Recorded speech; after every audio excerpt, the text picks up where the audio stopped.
Hello! আজ আমার যাওয়ার কথা ছিল কলকাতায়। তাই সকাল, সকাল ঘুম থেকে উঠে সবার আগে বেশ কিছু রান্না করে নিয়েছিলাম দুদিনের জন্য। কারণ দুদিন আমি থাকবো না। তাই অর্ক আর অদিতি থাকবে বলে ওদের জন্য একটু বেশি করে রান্না করে রেখেছিলাম। এরপরে একটু রেডি হয়ে গিয়ে একটু বাজারে বেরিয়েছিলাম, কিছু কেনাকাটা করবার ছিল।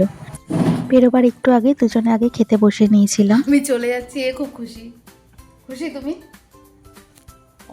ফাইনালি আমি আমার লাগেজ নিয়ে রেডি বেরিয়ে পড়েছিলাম। মারা আসবে এখান থেকে, প্রথমে আমি যাচ্ছিলাম এখান থেকে মায়ের বাড়ি।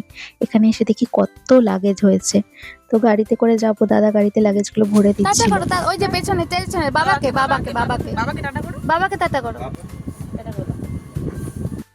এটা ঘন্টুর প্রথমবার বাসে করে কলকাতা যাওয়া ছিল। ওর থেকে অনেক বেশি এক্সাইটেড আমরা সবাই ছিলাম।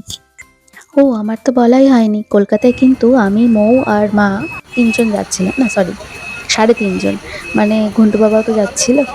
আর এই যে এটা আমাদের বাস অনেকক্ষণ লেটে ঢুকেছে, অনেকটা লেটে, প্রায় ১ ঘন্টা লেটে আমাদের বাস ঢুকেছিল। কই তোমার মুড়ি, কই মুড়ি? মুড়ি খাচ্ছ সত্যি তুমি? করে আমরা সবাই ঝালমুড়ি খেয়েছিলাম, আর মা ওর জন্য কিছু শুকনো মুড়ি নিয়ে এসেছিল। তো সেই শুকনো মুড়ি খেতে ভীষণ ভালোবাসে, বসে বসে শুকনো মুড়ি চিবাচ্ছিল। ব্যাস ব্যাস, খাও খাও মুড়ি খাও, মুড়ি খাও। থাক না, এটা থাক। খাও থামে নিয়ে আসছে, খাও।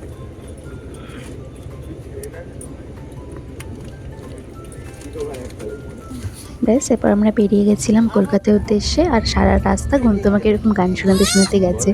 টাটা, আপনাদের সাথে দেখা হবে পরের আরেকটি ব্লগে।